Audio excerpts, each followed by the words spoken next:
Convido a todos que abram as nossas Bíblias. Salmo 137.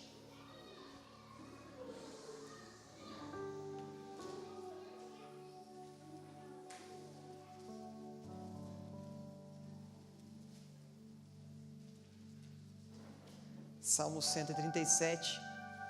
Enquanto você procura, eu quero louvar a Deus pela vida de cada um dos pais que estão aqui nessa manhã, principalmente o meu.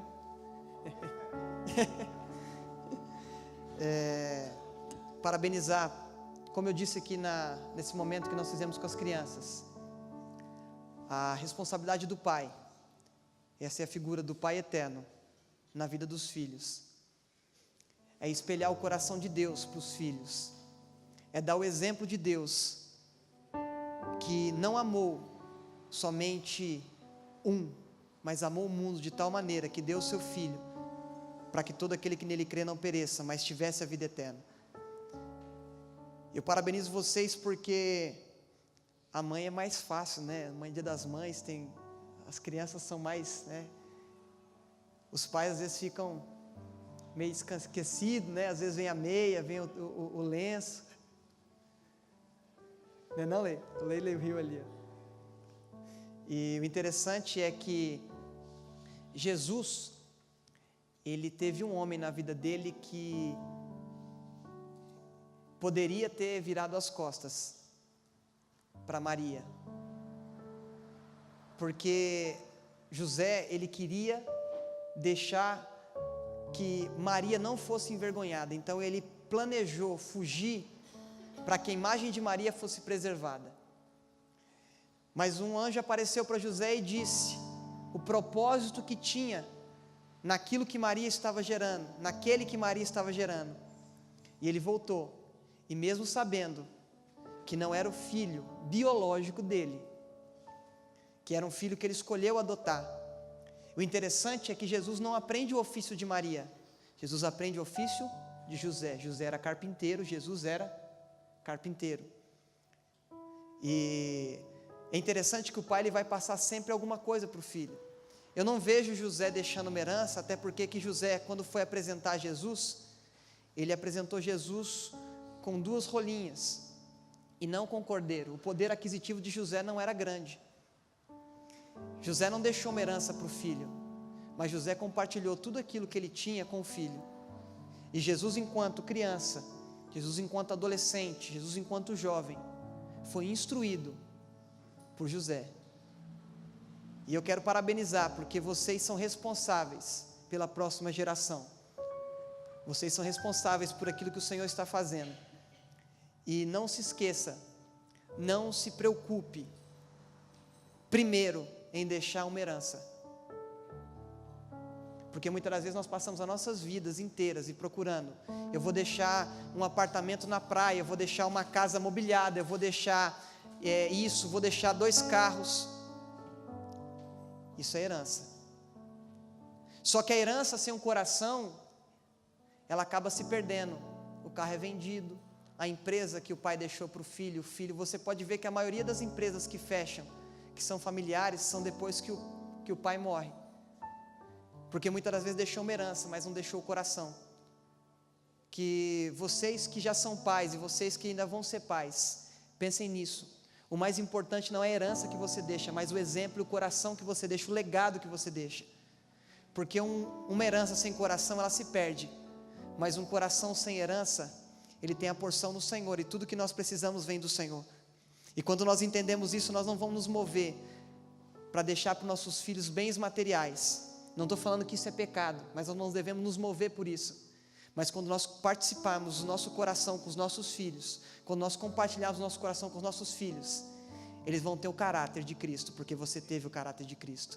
Eles vão ter vontade de se envolver com as coisas do Senhor, não porque você obrigou, se envolver com as coisas do Senhor porque Ele viu que você se envolve, isso faz bem para você. Ele vai falar assim: eu quero ser igual ao meu pai.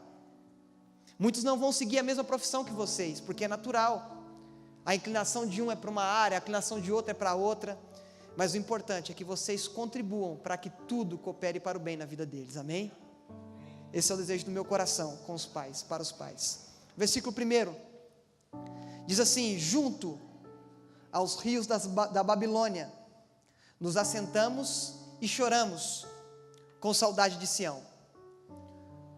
Nos salgueiros que há no meio dela, penduramos as nossas harpas, porquanto aqueles que nos levaram cativo nos pediram uma canção, e que nos destruíram, que nos alegrássemos, dizendo: canta para nós um cântico de Sião.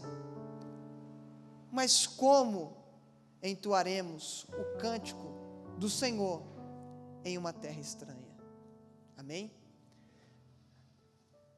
Vá comigo agora em Crônicas, 2 Crônicas, capítulo 36.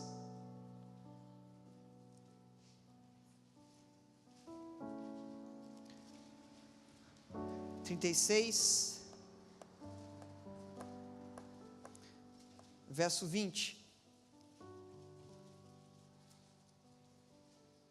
Todos acharam, amém? Podem sentar, que esse é o versículo que a gente vai ver na sequência.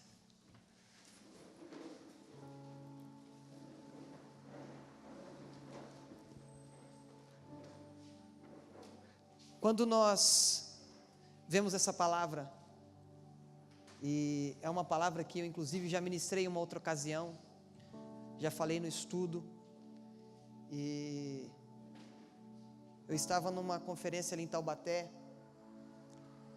e nós fomos para ali na sexta-feira de tarde, e passamos ali sexta, e voltamos ontem de noite, e quando eu estava lá, o Senhor me trouxe esse texto, e era algo que eu queria muito compartilhar com vocês. E quando nós estamos vivendo alguns momentos da nossa vida, porque é um texto que me mostra o cenário de uma geração que ela tem a desculpa como resposta,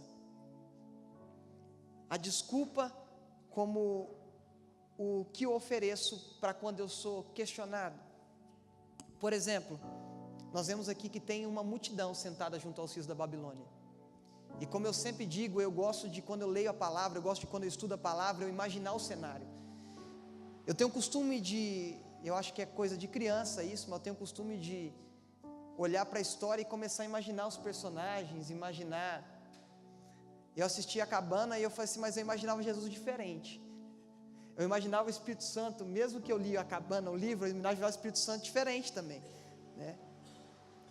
E essa imaginação é gostoso, que a gente consegue, parece que aproveitar mais.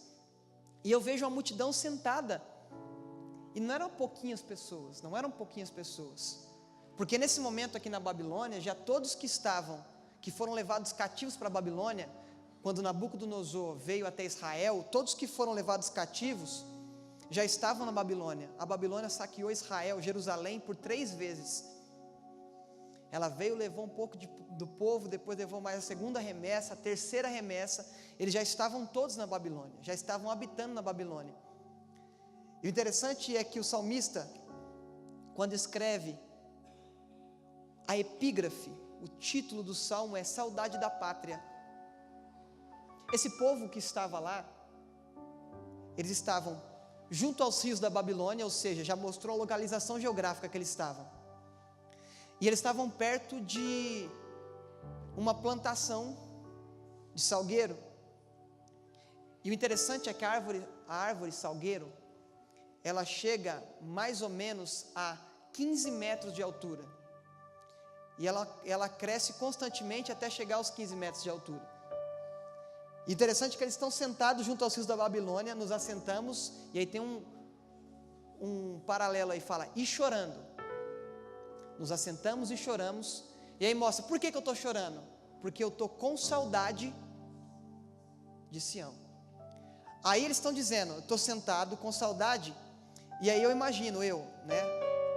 Não está aqui, mas eu imagino, eles olhando para trás e falam assim, nos salgueiros que aqui existe, nós penduramos as nossas harpas, mas aqueles que nos levaram cativos, ou seja, o povo que foi ordenado por Nabucodonosor, para que levassem eles para a Babilônia, cativos, ou seja, como escravos, como servos, para a Babilônia, chegavam até nós e falavam assim, cante canções para nós, as canções que vocês cantam em Sião, e depois, fiquem alegres. Aí eles respondem, mas como eu posso ficar alegre? Como entoaremos cântico ao Senhor em uma terra estranha? Como? A resposta do povo que estava na Babilônia era em si uma desculpa. Como é que eu posso cantar? Como é que eu posso louvar? Como é que eu posso dar canções ao Eterno? Eu estou numa terra estranha. Eu estou em um lugar que não é o que eu convivi a vida toda. Eu não tenho mais a minha casa. Eu não tenho mais o templo que eu adorava. Como é que eu vou cantar canções ao Eterno?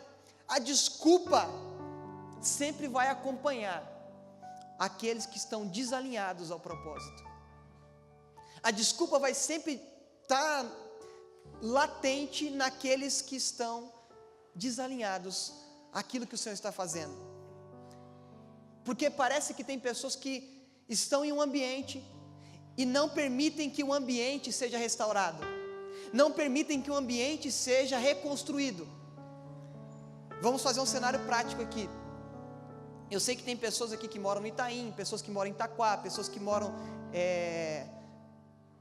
ali perto do centro, em Poá, mas vamos supor que nós todos moramos aqui em Guaianazes. Você tem sua casa, você construiu, você edificou, você tem todo um planejamento. E depois o que acontece? Chega na sua casa e fala, você não vai morar mais aí.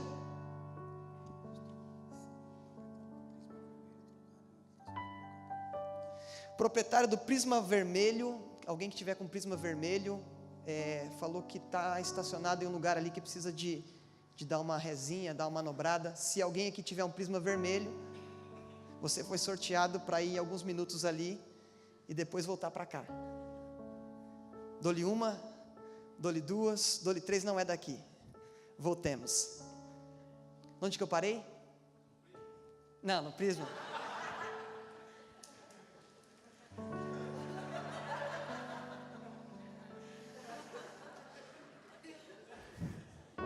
É como se eu estivesse lá, entendeu? Isso é experimentar do seu próprio veneno.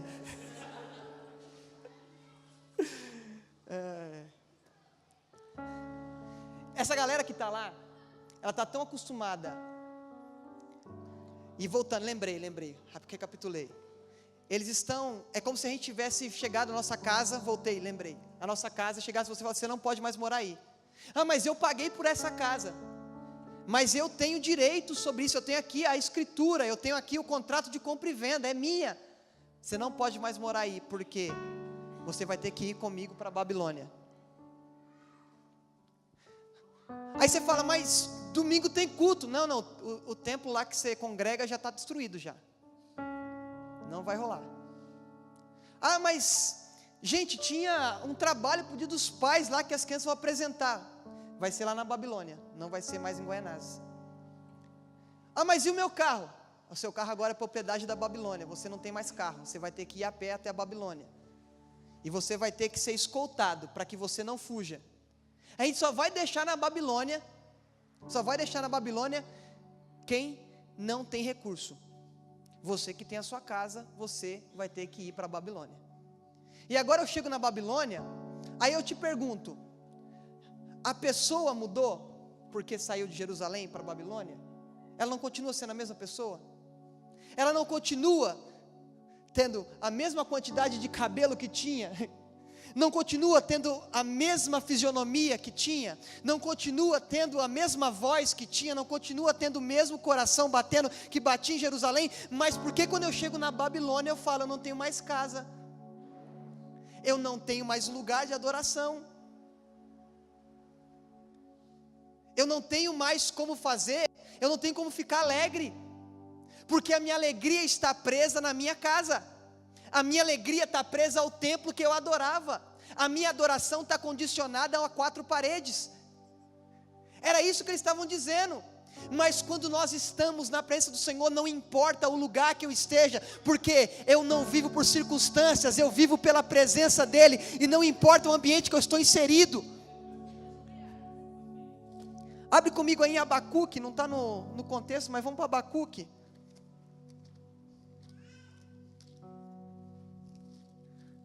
Abacuque sumiu da minha Bíblia. Os profetas menores é uma prova, né? Acha para mim o livro de Sofonias, o quê? Né? Capítulo 3, verso 17, diz assim: porquanto, ainda que a figueira não floresça, nem haja fruto na vide, o produto da oliveira minta, e os campos não produzam mantimentos, e as ovelhas das malhadas sejam arrebatadas, e nos currais não hajam vacas, todavia o que eu farei? Me alegrarei no meu carro, me alegrarei na minha casa, me alegrarei no templo que eu adoro de manhã, domingo de manhã, todos os domingos de manhã. A minha alegria não está em coisas, a minha alegria está no Senhor. A minha alegria não está em um templo constituído por mãos humanas, a minha alegria está em saber que Ele não habita em um templo constituído por mãos humanas, Ele escolheu habitar dentro de mim. Então por que eu estou dando desculpa? Por que eu estou olhando e falo assim, eu vou pendurar meu baixinho lá, meu contrabaixo lá no Salgueiro, porque eu não estou na minha igreja tocando. Eu fui demitido, como é que eu vou adorar a Deus? Enquanto a nossa alegria estiver em coisas, em circunstâncias, nós nunca teremos um relacionamento verdadeiro com o Senhor. Nós teremos um relacionamento de troca, nós teremos um relacionamento de criança. Porque se Deus permitiu que alguma coisa acontecesse na sua vida, Ele está no controle. As coisas na nossa vida só acontecem de duas formas: ou pela vontade soberana, ou pela vontade permissiva, e nas duas Deus está no controle. Vontade soberana é o que Ele queria e você foi lá e fez. Vontade permissiva é o que Ele não queria, mas permitiu que você fizesse. Mas Ele não te deixa, mesmo quando você está fazendo aquilo que Ele não queria que você fizesse. Eu sempre, quando falo disso, eu trago o exemplo de Jonas, que é muito claro. Jonas vai para Nínive pregar para o povo de Nínive. Aí o que Jonas faz? Compra uma passagem para Tarsus. Pega a passagem, entra no barco. O Senhor proibiu Jonas de ir para Tarsus. Jonas vai, pega o barco, e começa tudo a ficar ruim. De repente o que ele faz? Ele fala, o problema sou eu, pode me jogar no mar. Joga no mar, o que acontece? Deus deixa Jonas morrer. Um grande peixe. E se a Bíblia dissesse que foi um lambari, eu acreditava. Ainda mais um grande peixe, engole Jonas. E interessante é que o transatlântico, o Titanic de Jonas, foi uma baleia ou um grande peixe, não sei, pegou e colocou ele no lugar que ele precisava estar, na praia. Ele desce, e o que acontece? Quando ele é vomitado na praia, ele vai para onde? Para Tarso ou para Nínive? Vai para Nínive, vai lá pregar. O que acontece? A vontade do Senhor foi estabelecida, mas enquanto eu não estava na vontade soberana, eu estava na vontade permissiva, o Senhor não permitiu que eu fosse embora. Ou seja, Ele controla tudo, até quando você não quer que Ele controle, Ele controla. Ele controla não controlando você, deixando você quebrar o nariz. A criança vira para a mãe, para quebrar o gelo, a criança vira para a mãe de bicicleta e fala assim, mãe, sem uma mão. Aí depois, mãe, sem as duas. Aí depois, mãe, seu nariz.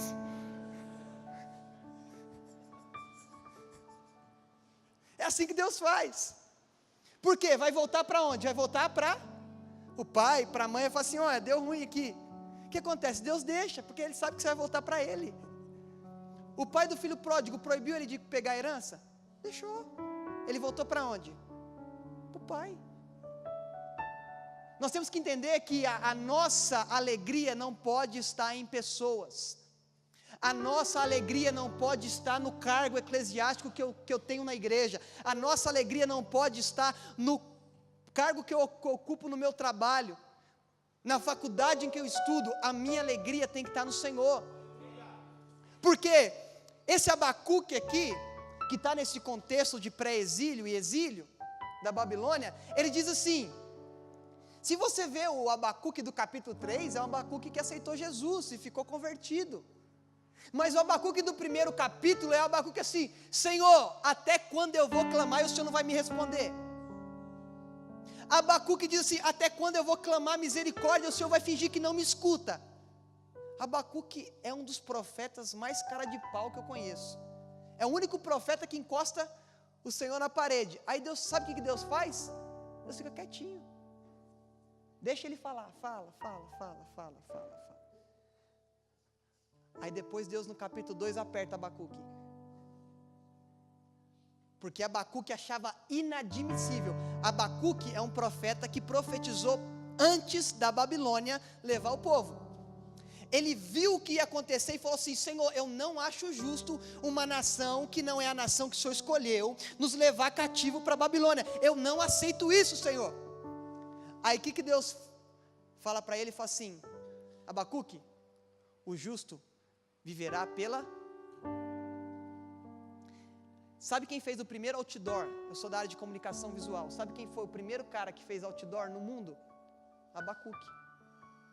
Deus falou assim: escreve em uma grande tábua, para que aqueles que passem correndo possam ver que o justo vai viver. Ele fez o outdoor. Que mensagem você consegue ver? Aquela placa que está lá do outro lado da rua, lá, proibido estacionar. Se você passar correndo, você não vê. Mas se for grande, você vai ver. Primeiro outdoor. Porque o que o Senhor estava falando para ele? Meu filho, não importa o lugar que eu vou permitir que vocês estejam, o importante é o propósito que eu tenho com vocês nesse lugar. O importante não é a trajetória, e sim o fim. Porque a trajetória nós vamos passar por desertos, vamos passar por lutas, vamos passar por aflições, mas o meu ânimo tem que ser bom, porque Ele venceu o mundo. Eu não vou precisar vencer o que Ele já venceu, eu preciso conquistar aquilo que Ele já deu para mim por herança. Então o que Ele está dizendo? Olha assim, eu vou trazer vocês, porque o justo não vive pelas circunstâncias, porque as circunstâncias, elas são passageiras. Hebreus capítulo 11, verso 1 diz que a fé é o firme fundamento das coisas que não se vê, e a confirmação das coisas que se esperam. O justo vai viver por aquilo que ele não vê. Vai viver por aquilo que ele não vê, e vai confirmar naquilo que ele espera. O que eu não vejo, o que eu espero, são coisas que eu não consigo enxergar com os olhos naturais. O que eu estou vendo indo para a Babilônia? Já era. Se fosse carioca ia falar: deu ruim, acabou, não tem mais esperança. Eu tenho que passar minha vida toda agora aqui. E sabe o que é interessante? Antes de ir para a Babilônia, sempre vai levantar os profetas da conveniência circunstancial. Jeremias falou assim: é inevitável o cativeiro agora. Aí levanta os profetas e fala assim: relaxa. Jeremias, tá doido, bebeu.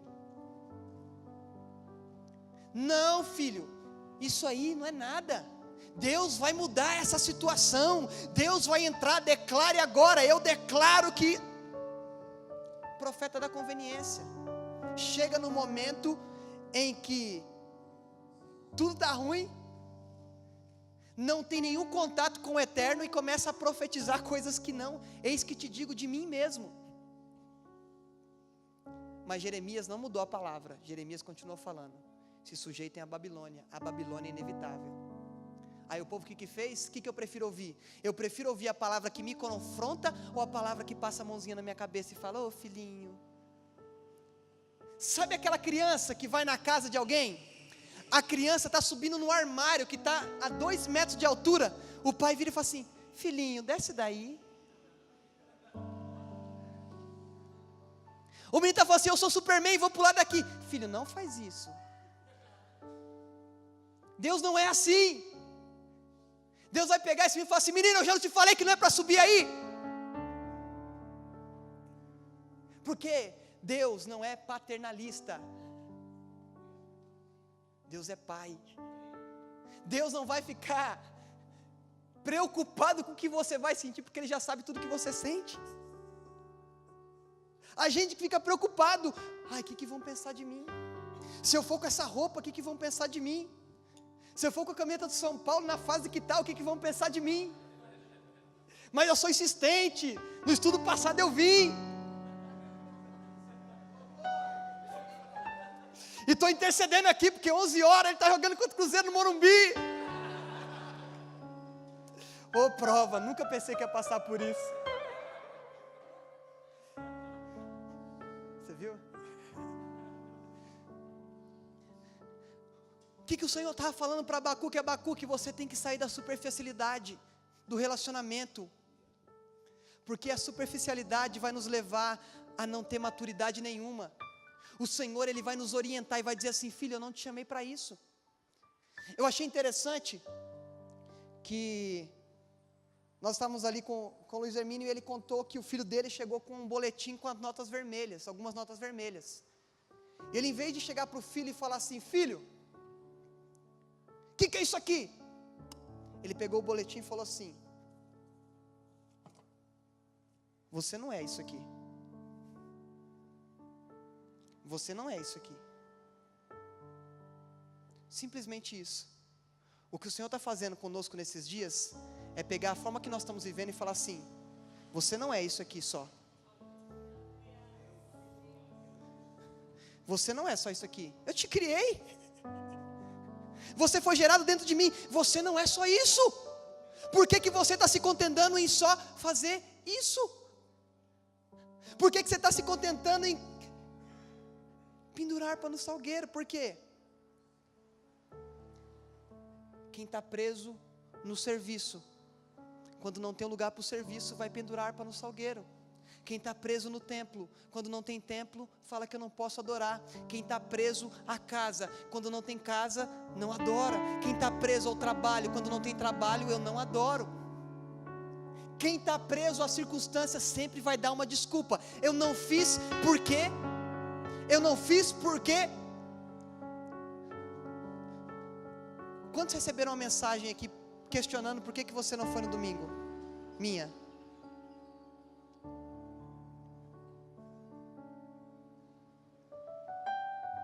E quantas vezes vocês faltaram no domingo?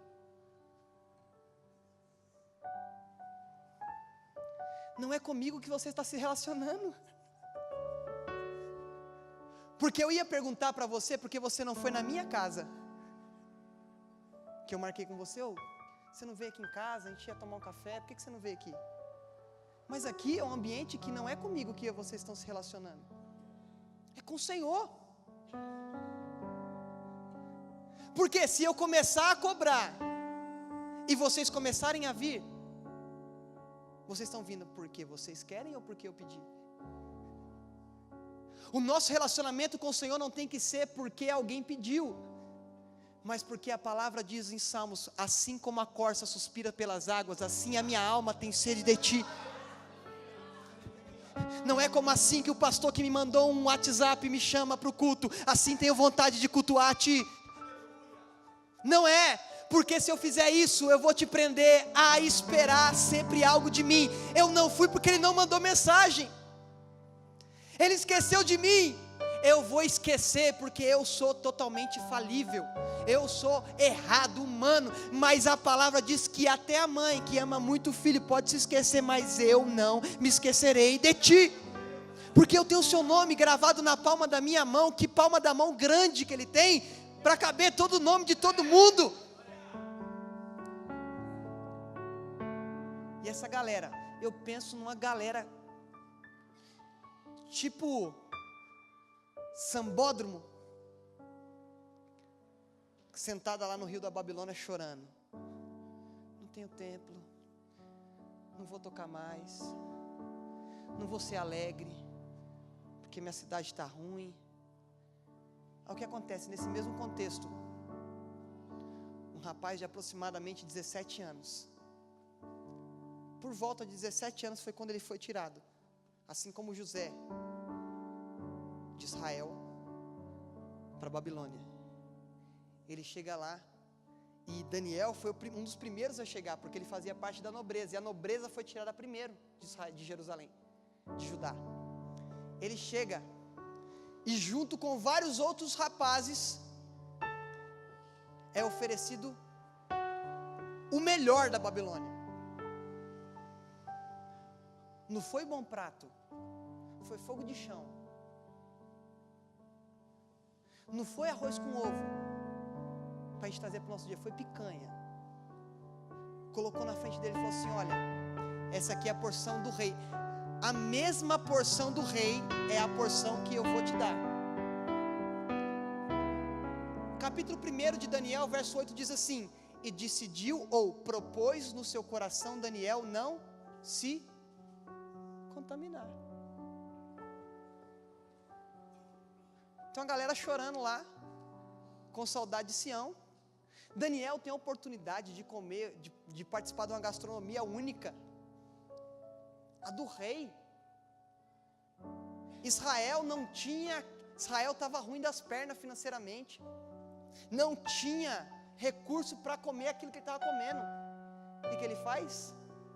Ele e mais 3, e com ele 4, proporam não comer, porque aquilo não era consagrado ao Senhor, aquilo não agradava ao Deus. Ele falou assim: não vou. Comeu legumes e água. Lá tinha Coca-Cola, vinho, tudo do bom e do melhor. Aí ele fala: não vou me contaminar. Aí o que acontece? Não se contaminando, ele pediu: me dá alguns dias. E depois, quando compara Daniel, Ananias, que não é Sadraque, Mesaque e Abednego, eu não vou falar os nomes babilônicos, Daniel, Ananias, Misael e Azarias, aparecem muito melhores fisicamente do que todos os outros. Quando foram fazer um teste, eles sabiam, foram 10 dias que eles pediram para o chefe dos eunucos ali: 10 dias nós não vamos alimentar. Depois que eles não se alimentaram, foram colocados à prova, fizeram perguntas para Daniel e para Ananias, Misael e Azarias. Eles tinham 10 vezes mais conhecimento do que todos aqueles que estavam junto com eles. Agora me fala, aonde Deus apareceu para Daniel e falou assim: Daniel, não coma. Está aqui dentro.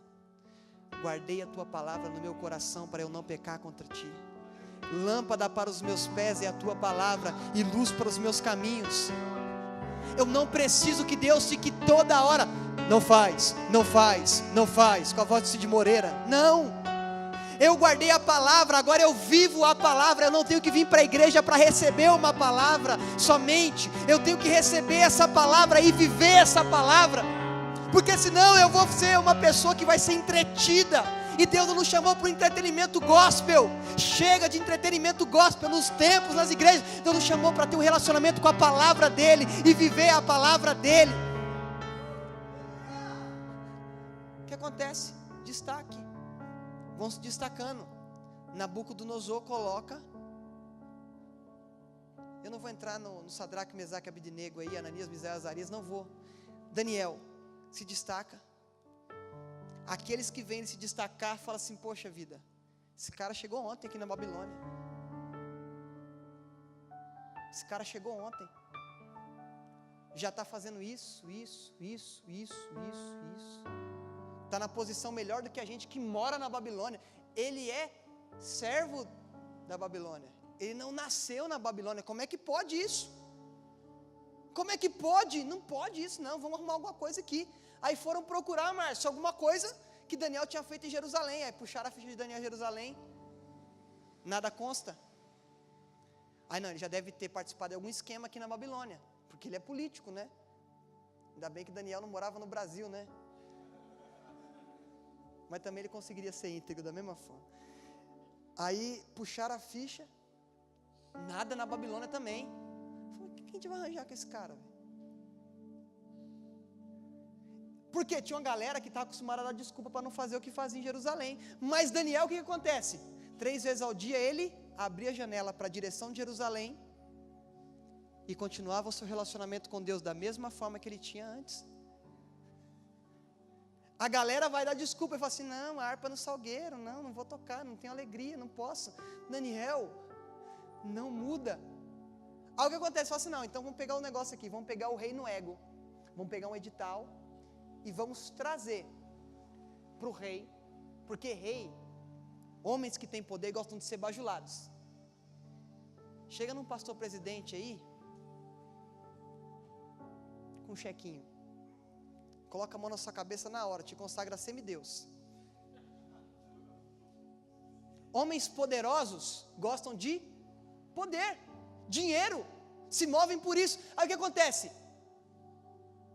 Daniel continuou adorando, continuou fazendo o que tinha que fazer. Aí o que acontece? Chegam lá e falam assim: rei, eterno, magnânimo, sublime, bonito, nós temos um edital aqui, que dentro de 30 dias nenhum homem pode fazer nenhuma petição a nenhum homem, a não ser o Senhor, e a nenhum Deus, a não ser o Senhor. Coloca o rei num patamar de homem e Deus ao mesmo tempo.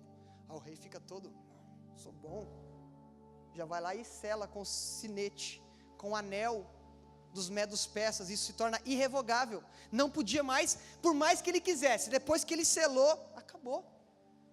Por quê? O anel ali era um costume que era passado de geração a geração, e o rei era o único que podia selar, e depois que ele fizesse isso, era irrevogável. Olha o que acontece, eles vão lá para a porta de Daniel, e fica lá esperando.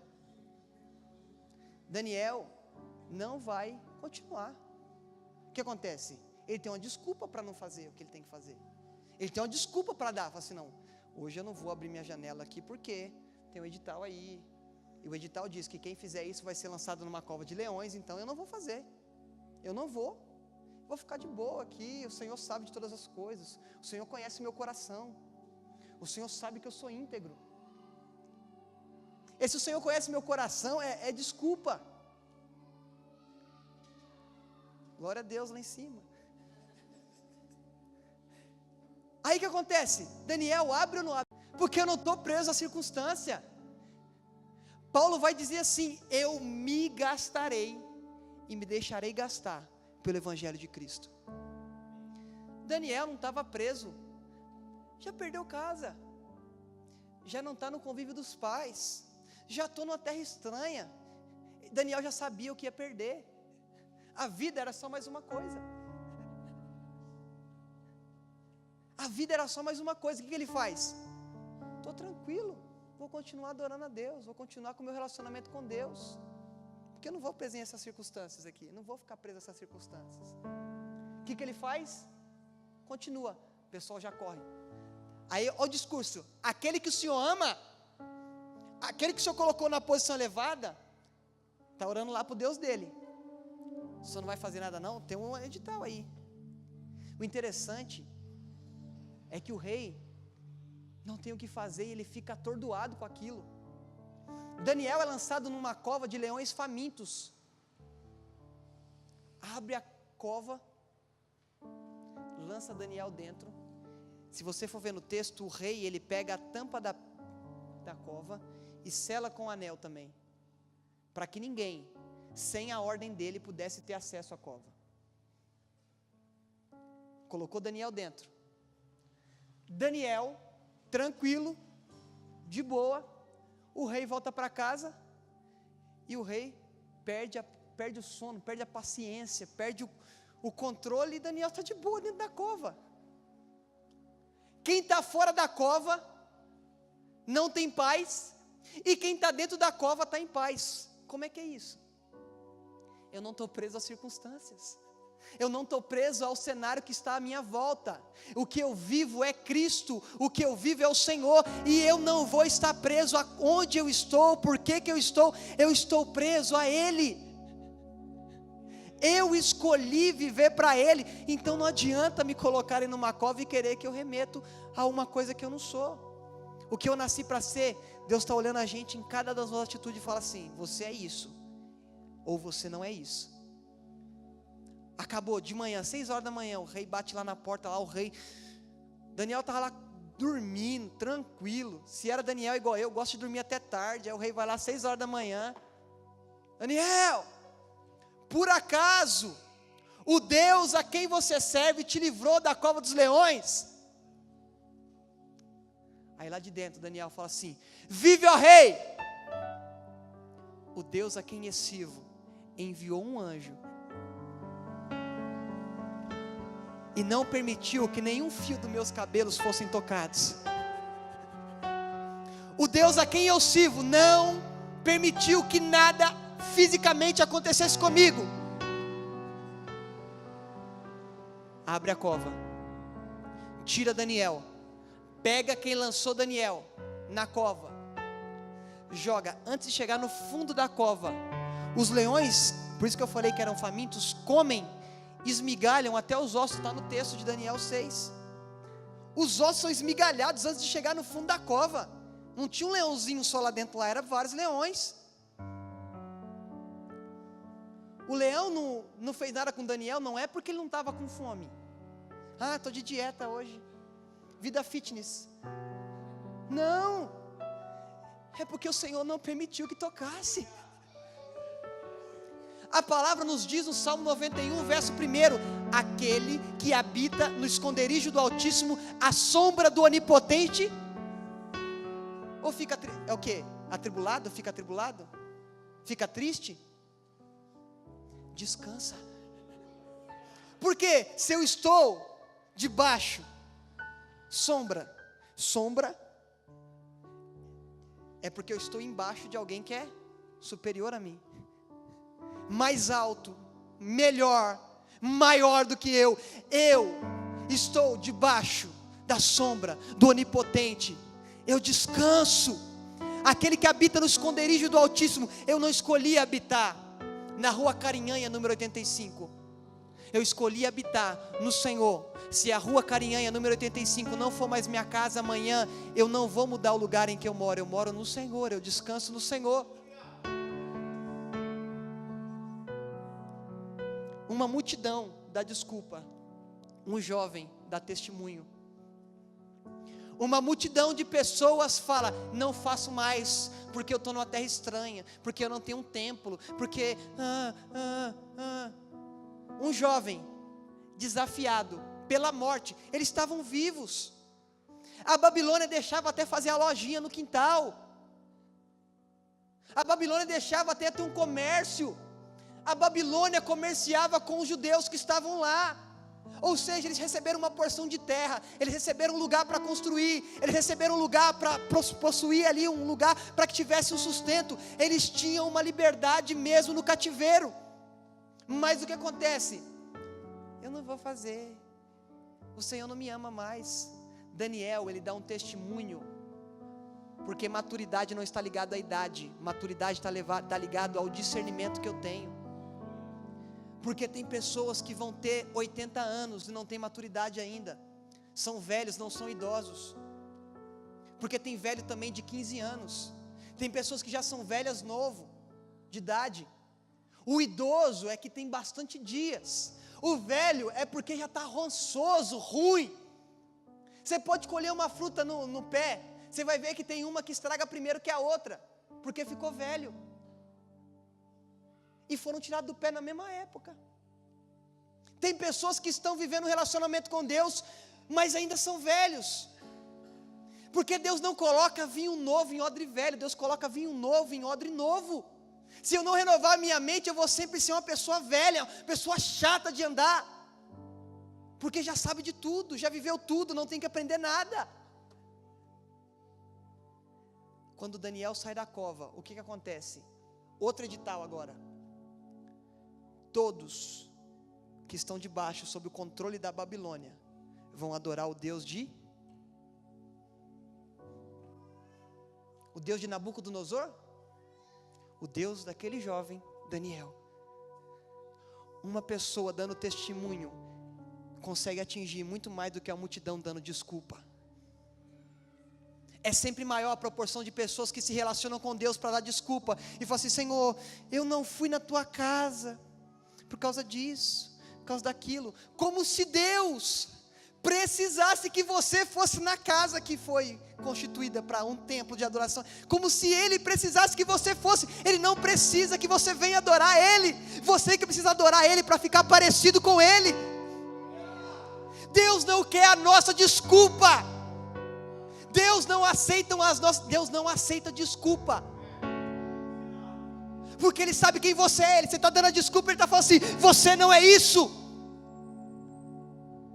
Você está dando desculpa e está falando assim: eu sei que não é isso. Você pode muito mais do que o que você está dando.